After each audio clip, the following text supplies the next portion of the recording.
Rehab rumah Aladin Surati, warga desa Ngerancang ditinjau Wakil Gubernur Jawa Timur.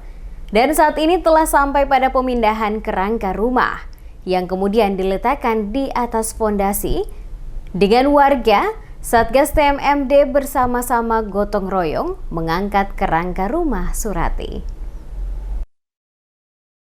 Dalam serangkaian pembukaan program TNI Manunggal membangun desa reguler ke-110 Bojonegoro, Wakil Gubernur Jawa Timur Emil Elistianto Dardak bersama Forkopimda kunjungi lokasi sasaran TMMD di Desa Ngerancang dan Jatimulyo. Dalam kunjungannya, Emil Dardak juga memantau perkembangan program sasaran fisik Aladin di Desa Ngerancang. Salah satunya adalah rumah milik Surati.